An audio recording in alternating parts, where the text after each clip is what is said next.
गरीबी केवल धन का अभाव नहीं है। यह एक ऐसा दीमक है जो इंसान के आत्मसम्मान, उसके रिश्तों और उसकी आत्मा को धीरे धीरे भीतर तक खोखला कर देता है। जब एक इंसान गरीब होता है तो उसका साया भी उससे दूर भागने लगता है। लेकिन क्या आपने कभी सोचा है कि कुछ लोग दिन रात मेहनत करने के बाद भी दरिद्रता के जाल से बाहर क्यों नहीं निकल पाते?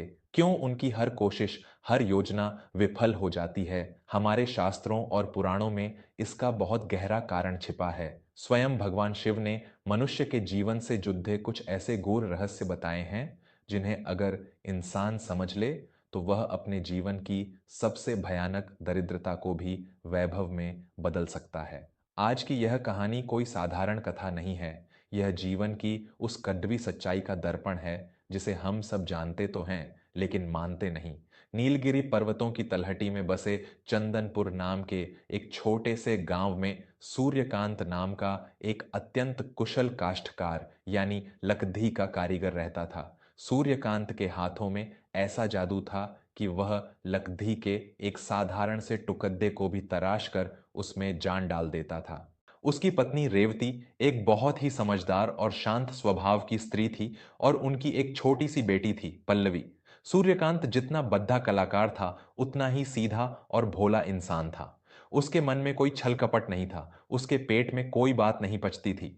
वह अपनी हर खुशी, अपना हर दुख, अपनी हर योजना गांव वालों के साथ बांटता था। लेकिन उसकी यही आदत उसके जीवन का सबसे बड़ा अभिशाप बन गई थी। सूर्यकांत भयंकर गरीबी में जी रहा था। घर की छत टपकती थी। कई बार घर में एक वक्त का चूल्हा भी नहीं जल पाता था। एक बार सूर्यकांत ने दिन रात एक करके चंदन की लकड़ी से भगवान विष्णु की एक अत्यंत मनमोहक मूर्ति बनाई।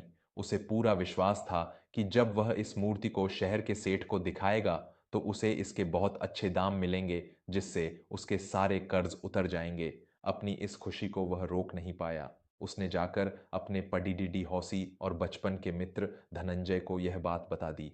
धनंजय भाई, देखना, इस बार मेरे दिन जरूर बदलेंगे। मैंने ऐसी मूर्ति तराशी है कि शहर का बड्ढा सेठ उसे देखते ही मुझे 100 स्वर्ण मुद्राएं दे देगा।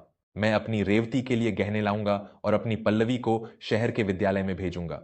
धनंजय ने चेहरे पर एक झूठी मुस्कान लाते हुए कहा, अरे वाह सूर्यकांत, ये तो बहुत अच्छी बात है, भगवान करे ऐसा ही हो। लेकिन धनंजय के मन में ईर्ष्या का विष घुल चुका था। उस रात धनंजय ने शहर जाकर उस सेठ के कान भर दिए कि सूर्यकांत की लकड़ी अंदर से खोखली है और वह बहुत महंगी है। सेठ ने सूर्यकांत की मूर्ति खरीदने से मना कर दिया।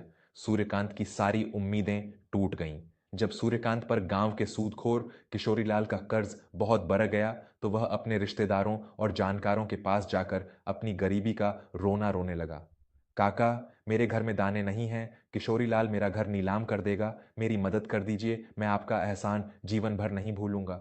लेकिन मदद करना तो दूर, उसके रिश्तेदारों ने उससे मुंह मोद लिया।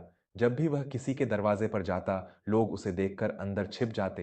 पूरे गांव में उसकी गरीबी का मजाक उड़ाया जाने लगा। लोग कहते कि सूर्यकांत तो पनौती है, इसके पास जाने से हमारी किस्मत भी खराब हो जाएगी। सूर्यकांत अंदर से पूरी तरह टूट चुका था।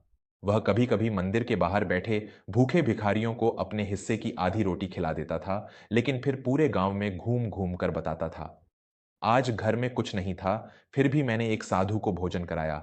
भगवान मेरी ये नेकी जरूर देखेगा। लेकिन उसके जीवन में कोई सुधार नहीं आ रहा था। कर्ज के बोझ, अपमान और भूख से तड़डेक पते अपने परिवार को देखकर सूर्यकांत ने एक रात अपने जीवन को समाप्त कर लेने का निश्चय कर लिया। वह रात के अंधेरे में गांव से दूर घने जंगलों के बीच बने भगवान शिव के एक अत्यंत प्राचीन और जर्जर मंदिर में पहुंचा। वहां पहुंचकर वह शिवलिंग के सामने घुटनों के बल बैठ गया और फूट फूट कर रोने लगा। हे महादेव, मेरे ही साथ ऐसा क्यों? मैंने जीवन में कभी किसी का बुरा नहीं चाहा। जो मेरे पास था मैंने लोगों में बांटा। मैं इतनी मेहनत करता हूं, फिर भी मेरे हिस्से में केवल यह अपमान और दरिद्रता ही क्यों है? मेरी कला का, मेरी सच्चाई का क्या मोल है इस दुनिया में? आज मैं अपने प्राण यहीं आपके सामने त्याग दूंगा।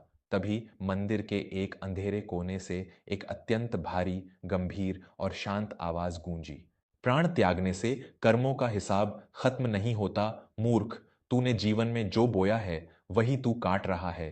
तेरी दरिद्रता किसी श्राप का नहीं, तेरी अपनी मूर्खता का परिणाम है।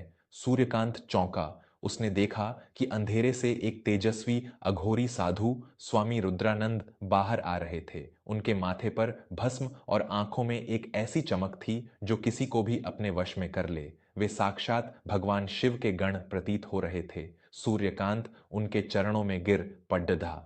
मुझे मार्ग दिखाइए स्वामी जी, मेरी बुद्धि भ्रष्ट हो चुकी है। मैं ऐसा क्या कर रहा हूं कि मेरी हर मेहनत पानी में चली जाती है। स्वामी रुद्रानंद ने सूर्यकांत को उठाया और शिवलिंग के पास बैठते हुए बोले, पुत्र, यह संसार बड्डा ही विचित्र है।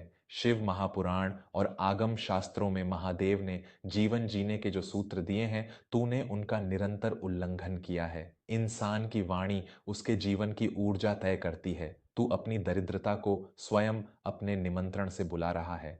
महादेव कहते हैं कि जब तक मनुष्य तीन बातों को अपने भीतर गुप्त नहीं रखता, तब तक देवी लक्ष्मी कभी उसके घर में स्थायी रूप से वास नहीं कर सकती। ध्यान से सुन उन तीन रहस्यों को। पूरा जंगल शांत था। केवल स्वामी रुद्रानंद की भारी आवाज उस रात के सन्नाटे को चीर रही थी। पहली बात, अपनी भावी योजनाएं और धन कमाने के विचार कभी किसी को मत बताना। स्वामी जी ने सूर्यकांत की आंखों में देखते हुए कहा, जब तेरे मन में कोई नया विचार आता है, कोई नई योजना बनती है, तो वह एक बहुत ही कोमल बीज की तरह होती है। जब तू उस योजना के पूरे होने से पहले ही लोगों के सामने उसका ढिंढोरा पीट देता है, तो इस दुनिया की बुरी नज़र, ईर्ष्या और नकारात्मक ऊर्जा उस बीज को अंकुरित होने से पहले ही जलाकर राख कर देती है। संसार में कोई भी व्यक्ति सिवाय तेरे माता पिता के यह नहीं चाहता कि तू उससे आगे बढ़े।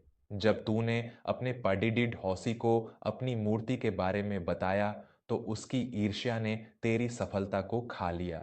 महादेव कहते हैं कि कर्म को हमेशा इतनी खामोशी से करो कि तुम्हारी सफलता खुद आकर शोर मचा दे। जब तक तेरा कार्य पूरा न हो जाए, अपनी जुबान पर ताला लगाकर रख। सूर्यकांत को अपनी गलती का एहसास होने लगा था। दूसरी बात, अपनी दरिद्रता, अपने कर्ज और अपने दुख का रोना कभी दुनिया के सामने मत रोना। स्वामी रुद्रानंद का स्वर अब थोड़ा कठोर हो गया। तुझे क्या लगता है, लोगों के सामने अपनी गरीबी का तमाशा बनाकर तुझे सहानुभूति मिलेगी? नहीं, यह दुनिया चढ़ाते सूरज को सलाम करती है। जब तू लोगों को बताता है कि तू गरीब है, तू कर्ज में डूबा है, तो लोग तेरी मदद नहीं करते, बल्कि वे तुझसे किनारा कर लेते हैं। उन्हें डर लगता है कि तू उनसे कुछ मांग न ले। लोग तेरे पीठ पीछे तेरा मजाक उड़ाते हैं। इससे तेरा आत्मसम्मान तो गिरता ही है, साथ ही तेरे भीतर एक गरीबी की मानसिकता घर कर जाती है।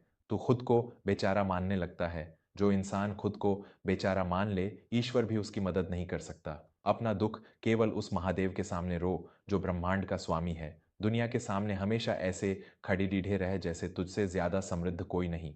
जब तू अपनी गरिमा बनाए रखेगा, तो दुनिया खुद तेरा सम्मान करेगी। सूर्यकांत के रोंगटे खड़े हो गए। उसे याद आया कि कैसे उसके अपने ही रिश्तेदारों ने उसे देखकर दरवाजे बंद कर लिए थे। और तीसरी, सबसे महत्वपूर्ण बात, अपना गुप्त दान, अपनी साधना और अपने गुरु का मंत्र कभी किसी के सामने प्रकट मत करना। स्वामी जी ने शिवलिंग पर एक बेलपत्र चढ़ाते हुए कहा, पुत्र, जब दाहिना हाथ दान करे तो बाएं हाथ को भी पता नहीं चलना चाहिए। जो इंसान दान करके किसी भूखे को खाना खिलाकर पूरी दुनिया में उसका बखान करता है, उसके उस पुण्य का फल उसी क्षण नष्ट हो जाता है। वह दान नहीं, केवल अहंकार का प्रदर्शन रह जाता है। और जहां अहंकार होता है, वहां दरिद्रता दौड़ी चली आती है। इसी तरह तुम्हारी जो भी पूजा है, जो भी साधना है, वह तुम्हारे और ईश्वर के बीच का रहस्य होना चाहिए। उसे दुनिया के सामने एक विज्ञापन मत बनाओ। जो पुण्य गुप्त रहता है, वही ब्रह्मांड में जाकर कई गुना होकर तुम्हारे जीवन में सुख समृद्धि बनकर वापस लौटता है। सूर्यकांत की आंखों से अब आंसुओं की धार बह रही थी। ये दुख के नहीं, बल्कि ज्ञान की प्राप्ति के आंसू थे। उसके मन पर छाया अज्ञानता का सारा कोहरा अब छंट चुका था। मुझे क्षमा कर दीजिए स्वामी जी, सूर्यकांत ने हाथ जोड़ते हुए कहा। मैंने अपने ही पैरों पर कुल्हाड़ी मारी है, लेकिन आज से, अभी से मैं आपके इन तीन सूत्रों को अपने जीवन का आधार बनाऊंगा। स्वामी रुद्रानंद मुस्कुराए और अदृश्य हो गए। सूर्यकांत समझ गया कि स्वयं महादेव ने किसी रूप में आकर उसका मार्गदर्शन किया है। अगली सुबह जब सूर्यकांत अपने घर लौटा तो वह एक बदला हुआ इंसान था। उसके चेहरे पर हताशा नहीं बल्कि एक असीम शांति थी। रेवती ने घबराकर पूछा, लेकिन सूर्यकांत ने केवल मुस्कुराकर जवाब दिया। उस दिन के बाद से सूर्यकांत ने किसी से अपनी गरीबी का रोना नहीं रोया। जब कर्जदार किशोरीलाल घर आया तो सूर्यकांत ने उसके सामने गिद्ध गिद्धाने के बजाय आंखों में आंखें डालकर अत्यंत आत्मविश्वास के साथ केवल 1 महीने का समय मांगा। किशोरीलाल भी उसके इस नए रूप को देखकर बिना कुछ कहे लौट गया। सूर्यकांत ने अपने कमरे को अंदर से बंद किया और लकड़ी का एक बद्दा तना लेकर काम में जुट गया। उसने किसी को नहीं बताया कि वह क्या बना रहा है। वह दिन रात काम करता, बाहर निकलता तो लोगों से सम्मान से मिलता, लेकिन अपनी योजनाएं किसी से साझा नहीं करता। जो कुछ भी रूखा सूखा घर में था वह शांति से खाता। उसने दिखावा करना और दान का बखान करना छोड़ डच दिया। ठीक 1 महीने बाद जब राज्य के राजा का मंत्री उस गांव से गुजर रहा था तो अचानक उसकी नजर सूर्यकांत के घर के बाहर रखी एक अत्यंत विशाल और दिव्य काष्ठ कलाकृति पर पड़ डठी। यह भगवान नटराज की एक ऐसी मूर्ति थी जिसमें लकड़द्दी की एक एक नस में जीवन धड़क रहा था। ऐसी कला पूरे राज्य में किसी ने नहीं देखी थी। मंत्री ने तुरंत रथ रुकवाया। उसने सूर्यकांत को बुलाया और पूछा, यह अद्भुत कलाकृति किसने बनाई है? सूर्यकांत ने अत्यंत विनम्रता से कहा, महाराज, यह इन हाथों की नहीं, उस महादेव की कृपा का परिणाम है। मंत्री उस मूर्ति से इतना प्रभावित हुआ कि उसने सूर्यकांत को तुरंत 1000 स्वर्ण मुद्राएं दे दी और उसे राज्य के मुख्य शिल्पकार के रूप में नियुक्त कर लिया। गांव वाले, धनंजय और सारे रिश्तेदार आंखें फाड़े यह सब देख रहे थे। जो लोग कल तक सूर्यकांत को पनौती कहते थे, आज वे उसके आगे हाथ जोड़े खड़े थे। सूर्यकांत ने अपना सारा कर्ज चुका दिया। उसका परिवार अब एक बड़े और पक्के मकान में रहने लगा। लेकिन इतनी बड़ी सफलता और इतना धन आने के बाद भी सूर्यकांत ने अपना संयम नहीं खोया। उसने कभी अपनी दौलत का अहंकार नहीं किया। वह आज भी दान करता था, लेकिन रात के अंधेरे में, ताकि किसी को पता न चले। दोस्तों, जीवन में सफलता पाना मुश्किल नहीं है, लेकिन उस सफलता को अपने पास रोक कर रखना बहुत मुश्किल है। हमारी जुबान हमारे जीवन का सबसे बड़ा हथियार भी है और हमारी सबसे बड़ी कमजोरी भी। जो इंसान अपने रहस्यों को अपने सीने में दफन करना सीख जाता है, वह इस दुनिया पर राज करता है। अपनी योजनाओं को कभी दूसरों की ईर्ष्या का शिकार मत बनने दीजिए। जब भी लगे कि बुरा वक्त चल रहा है तो लोगों के सामने रोने के बजाय अपने काम पर ध्यान केंद्रित करें, क्योंकि दुनिया केवल तमाशा देखती है, आंसू पोंछने कोई नहीं आता। और जो कुछ भी आप समाज के लिए या ईश्वर के लिए करते हैं उसे गुप्त रखिए। महादेव की कृपा और ब्रह्मांड की शक्तियां हमेशा उस व्यक्ति का साथ देती हैं जो शांत रहकर अपने कर्म के प्रति समर्पित रहता है। जब आप इन 3 बातों को अपने जीवन में उतार लेंगे तो दुनिया की कोई भी ताकत आपको उस बुलंदी तक पहुंचने से नहीं रोक पाएगी जिसके आप असल में हकदार हैं। महादेव का यह मंत्र केवल एक विचार नहीं बल्कि जीवन को पूरी तरह से बदल देने वाला सत्य है।